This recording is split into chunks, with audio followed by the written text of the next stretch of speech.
Thanks everyone for coming along to this webinar. It promises to be a really interesting session. My name is Halcyon Hayward. I'm an Animal Health and Welfare Scientist at AHDB.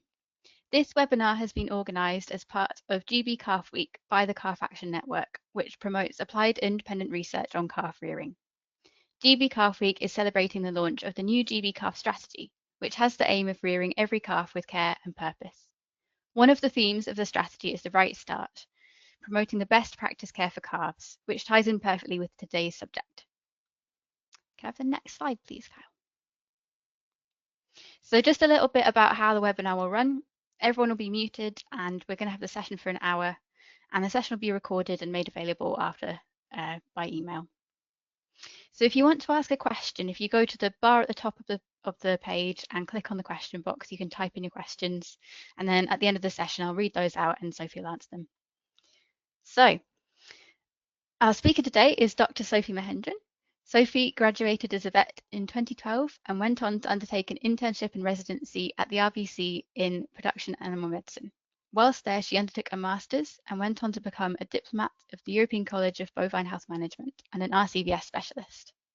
After working at the University of Surrey, she returned to the RBC to carry out her PhD and now works there as a lecturer. Her research interests focus around dairy cattle with a heavy emphasis on calves, and today she'll be presenting her research on the benefits of pair housing calves. So without any further ado, I'll hand over to her. Thank you very much, and I'm really pleased to be here as part of GB Calf Week. So I'm going to be presenting on pair compared to individual housing, touching on both my own research and existing literature, and finishing off with hopefully some practical tips on how to encourage people to engage with pair and even group housing. So I've had a really nice introduction. I graduated back in 2012 and I now predominantly work in academia. So I engage in both research and teaching with a very strong interest in calf health. So in the next sort of 45 minutes, I'm going to go over some of the historical calf management techniques people use and why individual housing became so prevalent. We'll look at how calves learn and how that can be impacted by the type of housing we use. We'll go through some of the benefits and challenges of using pair housing based on research, and then some tips on how to make success of social housing to help your clients. So when I'm talking to farmers, I often start with this slide. And I ask them what the differences are between sort of our dairy replacement heifers and these beef suckler calves. And the reality is that there is no difference. Physiologically, behaviourally, biologically, they're the same animal. And yet the way we rear them is fundamentally very, very different.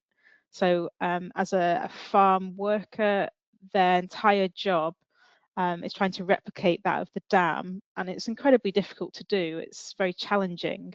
And that's why actually we often struggle with calf rearing, because the dam's sole job is to rear that calf, to keep it fed, keep it safe, and to educate it for life in the herd. And we often sort of fail to provide all of those things in our artificial rearing systems. So historically, our dairy farmers actually used to keep calves with the dam. So this enabled natural suckling and negated the need for specific calf housing, calf care strategies, and calf management. A shift in social economics meant that actually we moved from butter and cheese making to more liquid milk production. And there was a growing population and increasing incomes that allowed people to be able to purchase more dairy produce, and it precipitated this change in the dairy industry. The shift was to increase milk yields, to increase herd sizes, and so it became necessary to separate the dam and the calf. But unfortunately, I think calf housing design and calf management protocols have really tended to lag behind all those advancements that we have in the adult dairy cow herself. So just thinking a bit more broadly, the cost of rearing a calf was estimated to be about £200 a decade ago. So that came from some really nice work out of the RBC. And if we look at inflation and the rising costs of inputs, that cost has probably doubled in the last decade. Holstein Friesian calves have varying birth weights, but actually we think a lot of modern milk producing cows tend to give birth to smaller calves. And why that's relevant is because actually to get them to target age at first calving, they really do have to grow strongly and grow well. Again, we used to aim for calving at around 24 months, and that sort of gives you about 700 to 800 grams of growth per day needed to hit those targets. But again, this is all evolving, and people are now looking at calving heifers down at 22 months. And so that really does require, again, a higher growth rate. So looking at 900 grams per day to reach those prepubertal sort of growth targets, and then that can slow slightly post-puberty to the point of calving at about 700 grams a day. And these are really high growth targets, given that we're doing this in an artificial environment, often with limited time resources, and calves often being fed twice a day. So it's really quite challenging. Historically, a lot of individual calf housing was used in the UK. So about 60% of farms were using individual pens. I carried out a survey as part of my PhD a couple of years ago, and the number of individual calf pens being used has fallen. So it's now about 38%. And I think most of this has actually been driven by milk contract stipulations as opposed to an active uptake of farms looking towards social housing. So whilst there's been a bit of a stick approach by milk contracts, we also need to dangle some carrots to encourage those remaining farmers that actually maybe social housing is better. Again, individual housing was often used for biocontainment reasons. So farmers wanted to reduce the risk of spreading both diarrhea and respiratory pathogens between calves. And it was often used as a bit of a prod because colostrum management might well have been quite poor. And so by limiting pathogen exposure, farmers were trying to reduce calf disease. So in that same survey where I looked at the number of individual calf housing units sort of used on farms, I asked farmers what they thought about the effects of individual, so the benefits and the disadvantages of individual housing. And by far and away, the biggest perceived benefit of individual housing was the ability to monitor both health and food intake. So that's something that if you are trying to persuade farmers away from individual housing, it's an area you must address with your clients and for farmers to work on in order to successfully integrate pair and group housing. So farmers report that individual housing helps monitor feed and behaviour, and it's really important because essentially you can pop your milk feed in with your individually housed calf. You can walk away and do other jobs, feed other pens, and you can come back and still see whether that calf has consumed its milk or not. And that's a really key time point in being able to pick up early signs of disease. So calves are not feeling very well. They'll be slow to get up and feed. They'll have reduced feed intakes and be a bit sluggish around milk feeding. And that's really quite difficult to monitor if you have a group or a pair housing situation. So it's about improving stockmanship skills and providing training to staff to help them either look for alternative signs of ill health or to be able to supervise mixed size pens whilst feeding, so you can actually observe. You don't need to put the milk in and walk away and do other jobs. You can spend time looking at the calves. Other things that I found in the farmer survey were the low levels of regular veterinary involvement in day-to-day decision making for calves, which makes complete sense. Farmers don't ring up the vet every 5 minutes to ask advice about individually sick animals, but it does highlight the need for really good training and upskilling of staff and providing support for them to make the correct decisions and having good standard operating procedures on farm. So if a calf is exhibiting clinical signs of diarrhea, they should do this, this, this. If they've got signs of respiratory disease, they should do this, this, this. It's really important in early disease detection and treatment, because clinically ill calves have reduced daily live weight gain, they've got reduced activity levels. And something else just to note is that calf scoring can be really helpful, but if you don't do it every day and potentially even twice a day, you will be missing sick calves. So there's been nice work that shows subclinically diseased calves with thoracic ultrasound lung lesions do have impacted productivity. So clinical calf scoring alone does still miss sick calves. So sort of the outcome of that is really, again, upskilling farm staff and thinking about utilisation of technologies. So if you've got pair or group housing, using calf activity monitors. So there's a couple on the market now, ear tag or neck-based technology. And actually thinking about automatic milk feeders, they provide an awful lot of information about feeding habits, feed intakes, drinking speeds, and they can be a really good way of flagging calves that are feeling unwell. And my last sort of point about calf rearing, this is a really nice quote from Endicott. And this is, again, all about the calf rearers and the stockmen. So calf rearers provide critically important labour, caring for calves at a life stage when they're particularly vulnerable to infection and ill health, and the repercussions of which can affect both the short and long-term health of both those individual animals and the wider herd. So this is a photo. My partner's family are dairy farmers. My partner was one of the calf rearers. So this is a picture of one of his favourite heifers. She was called Tiny.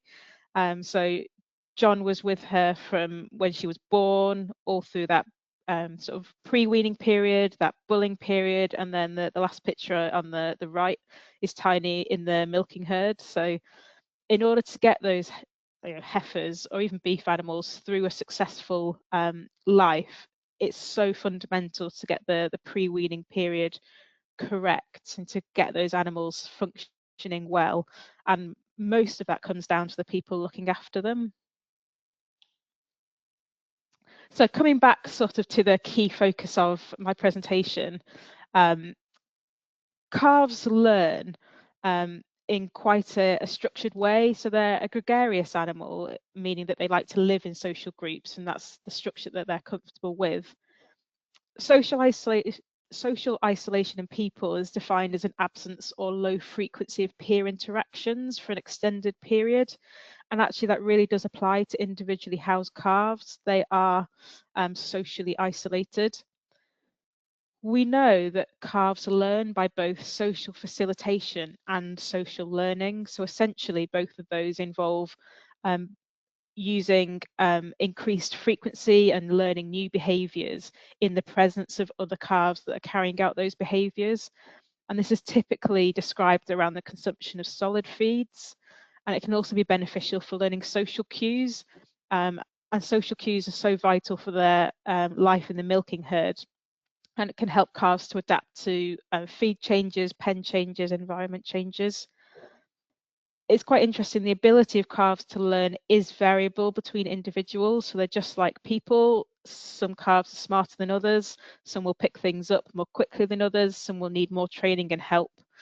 So it's important to recognise those differences between calves and for stock people to help, especially when training onto milk feeders and getting those calves feeding really well. Some calves might need extra help.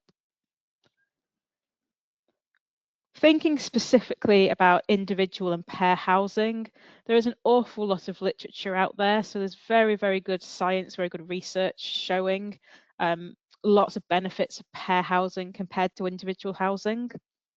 Examples of this are pair housed calves consume more concentrate. They tend to have increased weight gains. They tend to have less diarrhea. And in fact, individually housed calves have more respiratory disease. So it goes, the research is quite powerful in changing, hopefully, people's expectations. So if you remember, people historically used to individually house to biocontain, but actually we know that it's not the case, that pairing increases disease at all, and it actually can reduce disease. We know pair housing has calming effects on behavioural responses, so that can be really helpful in stressful situations such as disbudding. Pair house calves tend to be bolder and they develop more competitive skills, again, which is helpful as an adult cow in the herd. Individually housed calves do seem to have impaired cognitive function, so they don't perform so well in maize competition settings. Individually housed calves tend to be more reactive to novel objects. So all of these have negative consequences, again, when they're in the herd. And we know calves will exert a lot of effort to achieve full body social contact with other calves. So it's something that calves will put a lot of effort into, having social contact. So given there was already a lot of research out there, why did I also look at it? Essentially, a lot of that research came from outside of the UK, so a lot from Canada, America, and some in Europe. And a lot of that research is actually based on research farms. So I wanted to know, did all of those findings still apply in UK commercial dairy farm settings? And essentially, the long and short of it is yes, all of those things still apply on commercial UK farms. So I'll go over a bit of my own research work. So I had 2 different studies looking at pair and individually housed calves. So I was quite lucky. A lot of this happened for me over COVID, and I was very fortunate that the farms actually let me still come and carry out all my research. So I spent COVID measuring calves essentially. So one of my studies, I looked at pairing at birth compared to pairing at 3 weeks of age. So I had 100 calves enrolled in this over a 6-month period. And I visited these calves every week until they were weaned at 10 weeks of age. And these calves were housed in outdoor hutches. Interestingly, I didn't find any difference between individually and pair house calves in terms of growth rates, but this farm was quite limited in their milk feeding. So they were feeding 3 litres of milk twice a day, which probably had a impact of holding back growth rates. We did see increased concentrate intakes in those pair house calves, which is really encouraging and mirrors exactly what other people have found. This graph shows the average daily growth of the calves, and you can see these calves really struggle in the first 2-3 weeks of life. So getting between like 300 to 400 grams a day of growth. And if you think back to our average daily growth targets for a calving age of 22 months, that average is 900 grams a day that we need, and we're so far off that. These calves are just battling from day one. Interestingly, these calves moved from their individual and pair housing into group housing at 8 weeks of age, and you can see there is a drop at that 8 weeks in growth rates in all the groups. So regrouping is really quite stressful and has an impact on growth. So it's something to be aware of when thinking about calf movements within a system. I carried out a second study on pair compared to individual calf housing, and this time I followed the calves through until the end of first lactation, because we really need to know if there are production consequences of our housing choices. So this was carried out in a single farm, a large dairy farm down in the southwest of England. Again, I visited these calves every week up until 8 weeks of age. A subsample had accelerometers on, so I could look at activity levels. And I also did some behavioural analysis of these calves to see if there were differences in how these calves acted. Following weaning, these calves had ABS breeder tags, so I could look at fertility parameters. And once they entered the herd, I also had their monthly milk recording data. So it was a big study. I recruited 457 calves, and this just sort of demonstrates the flow of calves through the system. I think one of the most, I don't know if alarming is the right word, but impactful findings was actually only 70% of those recruited heifers made it to the end of first lactation. And this seems to be a figure that many people find, but actually we're not getting, you know, a 30% loss is really quite significant, and it's going to have large economic impacts on a business. So we really need to improve survival across sort of the UK herd. Comparing individual and pair housing survival, it was really interesting that pair house calves had a reduced risk of exiting, i.e. they had better survival in the herd up to the end of first lactation. So if you were individually housed as a pre-weaning calf, you were more likely to exit the herd. So that's quite an interesting finding. Pair house calves had less disease during the pre-weaning period. So that mirrors a lot of other research, and it's hopefully something that can reassure farmers that they're not going to experience more calf sickness by putting them in pairs. In terms of weight gain, again, you can see this graph, the white circles is the average daily growth, and the black line is actual body weight. And you can see in the first sort of couple of months of life, average daily growth is again very, very poor. So we really do need to target the first weeks and months of life. These calves have excellent feed conversion efficiency. We really need to get these calves growing early on to make the best use of their feed conversion. There was no difference in pre-weaning housing type on the overall average daily growth. So again, this was a milk restricted feeding system, so on 3 litres twice a day. Other studies have found that the pair house calves do have better growth, but I didn't find that on this system with restricted milk feeding. In terms of activity, so we had ice cubes on these calves. The individually housed calves spent half an hour a day more lying down, and this is highly likely to be sort of due to sort of boredom and lack of ability to interact. Individually housed calves spent longer with their heads out of the front of the pens. Again, I think they were probably looking for social interaction. And the individually housed calves spent longer self-grooming. Something that's often talked about with farmers is cross-sucking, and I will come back to this later, but the pair house calves did spend longer engaged in cross-sucking. Interestingly, it was a very large amount of time spent per day, so an hour or more a day with these calves spent cross-sucking.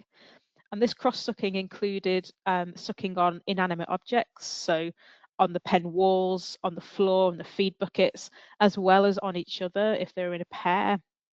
So I think social environmental enrichment can play a really important part in keeping these calves entertained and reducing the negative impacts that cross-sucking might have. In terms of fertility, there was no difference between pair housed and individually housed calves. So there was no difference at the age of first surface, no difference in the number of services to pregnancy, or the probability of reaching parturition. This farm did have a small number of jerseys, and there was a breed difference, but again, I'll come back to that a bit later. In terms of milk yield, in terms of pure numbers, there was no difference in the first lactation total milk yield between calves that were pair housed and individually housed. However, if you took survival into account, because more pair housed calves survived, they actually produced more milk overall than the individually housed calves. This was a very high yielding herd, so the dairy Holstein heifer yield was just over 10,000 litres, and the Jersey yield just shy of 8,500 litres. They were very high yielding animals. The possible one negative finding from the study was actually the individually housed calves had reduced odds of udder health disease, and sort of this translates into pair housed calves had more udder health issues. So this included high cell counts, clinical mastitis events, and blind quarters. It's difficult to know whether this is a direct consequence of cross-sucking and the increased cross-sucking that the pair house calves did. There was limited intersucking seen, so that's when older animals post-weaning will suck on each other. There was not very much of that seen at all, so there might have been impacts of summer mastitis, with fly control potentially being an issue, but it is something to consider, and I know a lot of farmers do flag this as a potential issue. So in summary of all of my sort of PhD findings, pair house calves did have better survival. They experienced less disease during that pre-weaning period. There wasn't any difference in growth rates between individually and pair house calves, and they had similar fertility parameters. There was a difference in those pre-weaning behaviours, so the individually housed calves spent longer with their heads out of the pen and longer self-grooming, so possibly a lack of environmental stimulation and social isolation. And those individually housed calves had a reduced odds of udder health issues, so it's something to bear in mind. There was no difference in the 305-day milk yields, but taking survival into account, those pair house calves were more likely to stay in the herd and therefore produced more milk. So we've got lots of evidence. How can we help our farmers with actually using pair housing? And it's not as easy as just sticking two calves in the same pen. There are lots of different factors that can make pair housing a success, and I'll go through some of them here. So pen design, cross-sucking, and disease detection.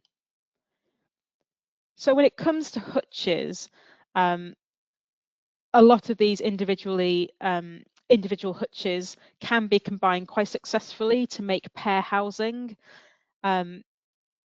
You can, in the sort of middle picture, you can see that gap between the two pens has been filled. So you sometimes find, especially with smaller calves, that they can squeeze between the two hutches. So you might need to fill in that gap. You might want to start off with the calves individually housed, and so you can use a gate as a separator between the two pens whilst they're sort of establishing their feeding regimes.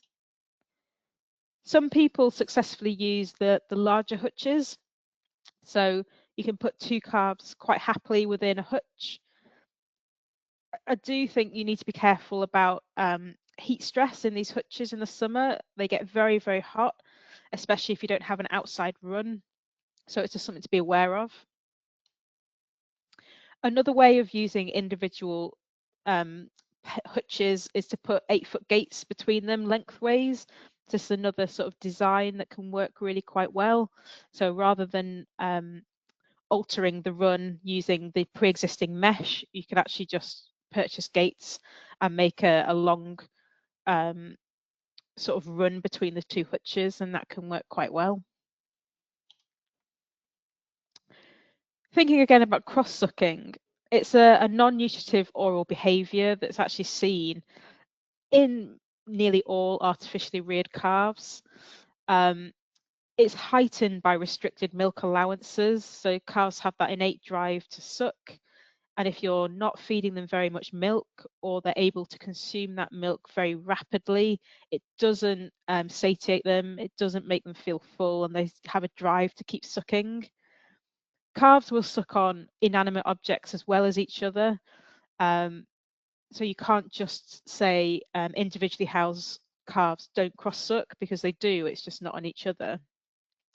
We're still not 100% sure about the long-term impacts of cross-sucking, but a lot of farmers do think it's linked to blind quarters. So we really need to try and prevent excessive levels of cross-sucking. So again, checking feed levels, feed quantities, environmental enrichment, so provision of things that calves can suck on to try and stop them sucking on each other can be really helpful. It is a challenge in hutch settings. They're quite barren environments. There's no space really for calves to run and exercise and play. And so it really limits their ability to exert these behaviours, which is why we tend to see more cross-sucking in the hutch setting. When thinking about who to pair together, there is some evidence that calves are unevenly sized. So if you put a big calf in with a little calf, it can have a negative impact on the little calf. So essentially big calves tend to drink more strongly and more quickly, so might consume more of the feed overall. So it's ideal to try and pair calves that are a similar physical body size.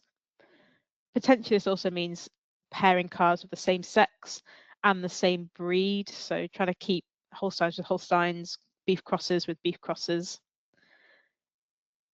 Just to reassure farmers again, if one calf in a pair gets sick, it doesn't mean the other calf will definitely get sick. So in my work, only 10% of both calves within a pair actually experience disease at the same time. And just over a third of pairs only had one calf display clinical signs. So it's not a guarantee that if one in a pair is sick, the other will definitely get sick. That's not the case at all.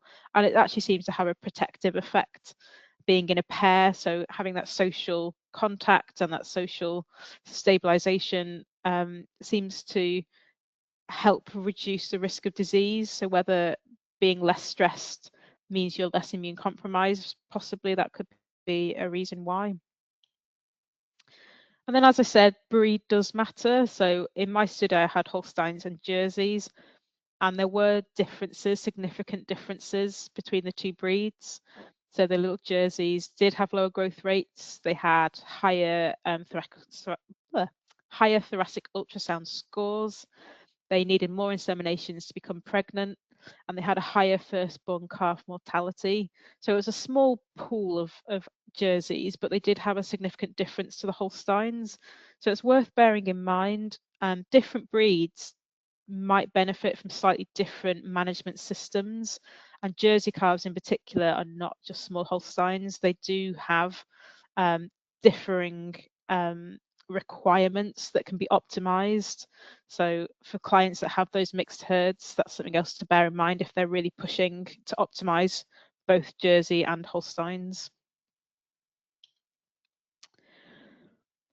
And finally, it's going to sort of move towards group housing. So I've talked about how beneficial pair housing can be, but actually there are challenges with the system, and in fact having larger group housing can be more time efficient for farmers and can make feeding more manageable. So more work that I did in my PhD, I had calves in quite large groups, so in groups of 20 on automatic milk feeders.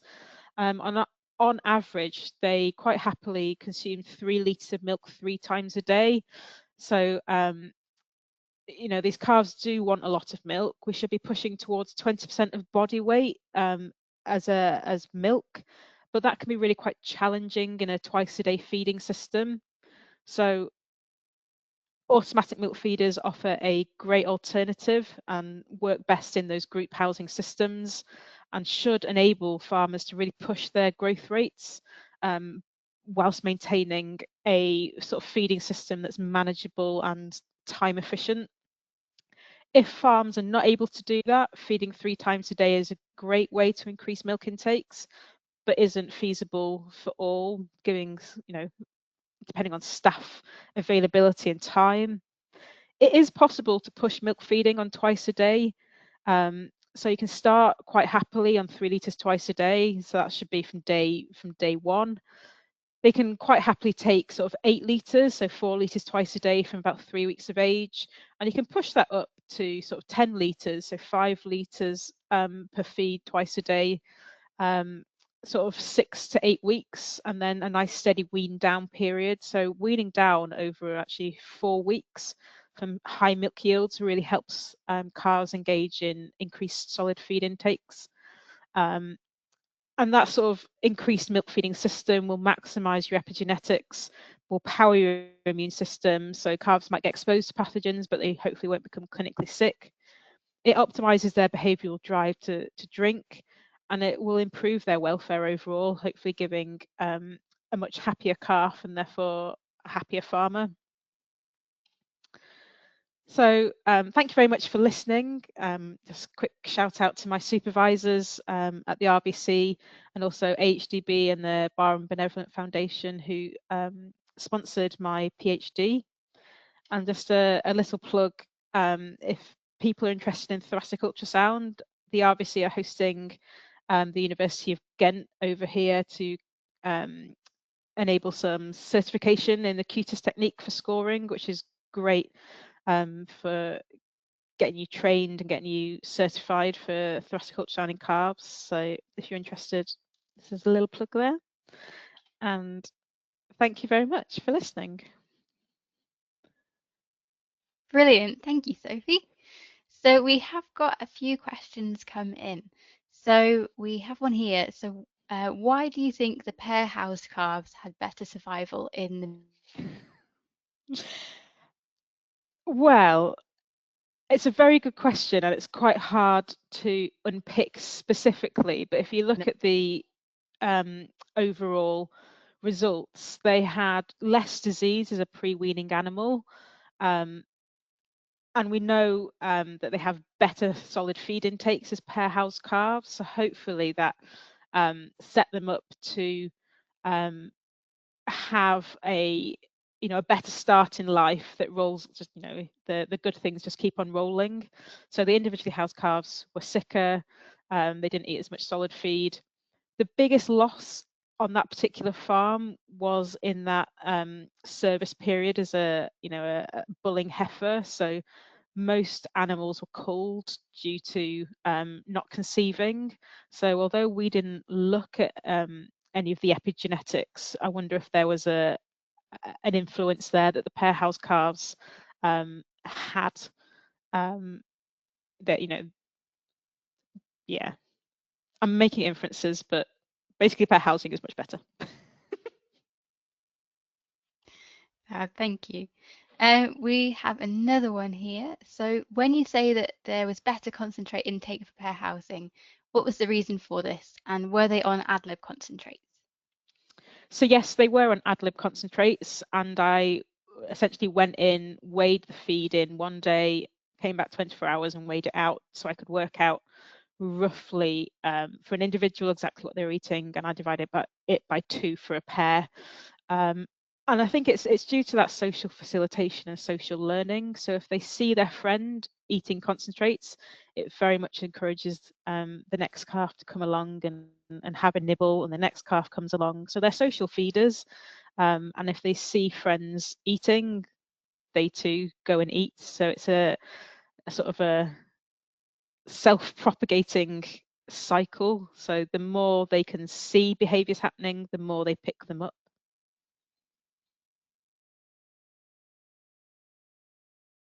Right. Another one here. So thinking about enrichment, for if the situation is that perhaps they feel the calves are cross-sucking, are there any good ideas that you've seen for providing that enrichment? So dry teats, so literally screwing teats onto a plank of wood, so they've got dry teats to suck on. Bottles that contain concentrates but with a nipple feeder on the end, so that can have the added benefit of giving them some concentrates while letting them suckle. The main thing really is to extend their natural milk feeding time. So if you're doing it manually, just having really slow feed teats, having good volumes of milk, so they are sucking for 5 minutes if possible. So a lot of calves will gulp their milk down in 30 seconds to a minute. They latch on, they suck like mad, and actually we just need to slow that entire process down as much as we can. They need to have extended feeding times, and as I say, it's really tricky in hutches because it's such a sort of barren, tiny space, but giving calves room to run, so 3 meters squared a calf plus, give them the room, let them play. Bedding, chucking lots of bedding in really engages them in play behavior, they're like children. We need to let them burn off their energy, and then they'll go and sleep for 16 to 18 hours. So yeah. Brilliant. And you mentioned how the hutches, there are ways that you can adapt them to make them pair, but perhaps the group housing is more optimal. Have you got any advice for people who have had a look around their farms and maybe haven't quite got the budget to put a new calf shed up right now, but want to adapt some buildings that they currently have?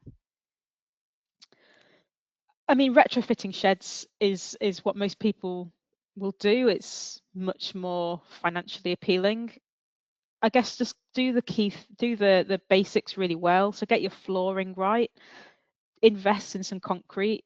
If you're going to retrofit a shed, take the time before you put animals in it, put concrete down and get your drainage right.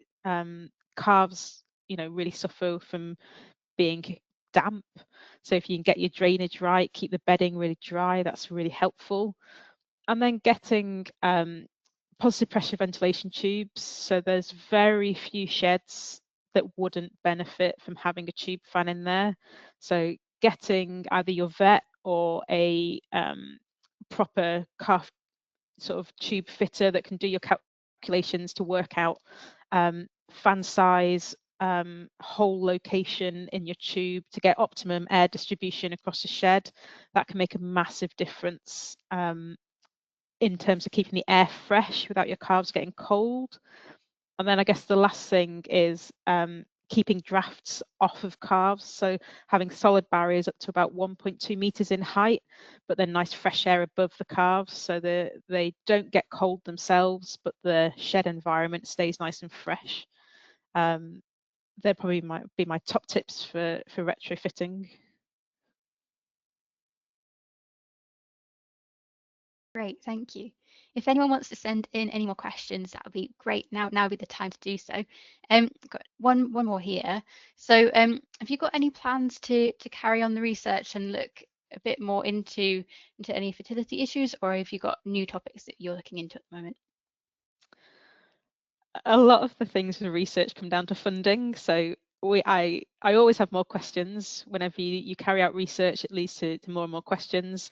At the minute, we don't have any funding to carry out any fertility specific investigations. But if there's anybody out there that would like to fund further research, it's definitely areas I think it's important to look at, especially with those culling rates that we saw that was heavily focused around heifers not becoming pregnant. I think it is important to understand what the drivers and the mechanics of that was. We've actually just done quite nice research on knockdown disbuds in calves, so it's become very popular as a technique. And actually, we found reduced growth rates from calves being xylozined compared to disbudding them standing. So I'm really keen to try and do some more research on that, because I think we don't really understand the true effects of sedating calves at such a young age. And I think we probably underestimate the physiological impacts. So lung health, particularly, the impacts that knocking them out can really have, and whether we should really be investing in proper calf handling facilities to enable us to do conscious disbudding, but in an efficient manner, because knockdowns are efficient for us, but possibly not for calves. That's really interesting. That's not something I've come across. So yeah, it'd be great to find out more.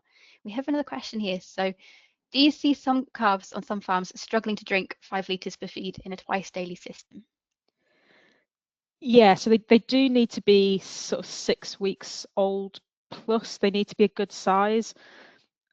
Depends on physical size. So if you've got particularly small breeds or just small calves, they might not be able to drink 5 litres. But actually, a lot of these Holstein or Holstein crosses, they will take it at sort of 5 weeks old. Their abomasums are really quite balloon-like. They're very distendable, and they can, if you offer it to them and they're otherwise healthy, they will take it and reliably take it twice a day.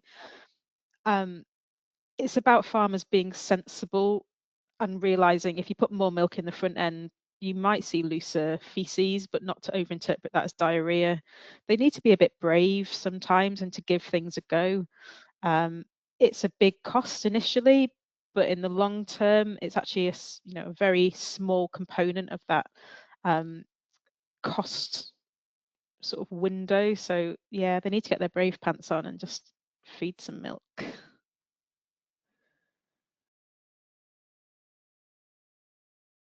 Thank you. I think that's what we've got there summed up. And yeah, really interesting topic. Thank you for sharing your knowledge with that one. I just wanted to plug GB Calf Week. We've still got a few more days this week, so events tomorrow and then Thursday. So if anyone wants to have a look on the GB Calf Week website, you'll see those events there. And just want to say a big thank you to everyone for listening, and a really big thanks to Sophie for speaking to us. Thank you. My pleasure. Thanks. Bye.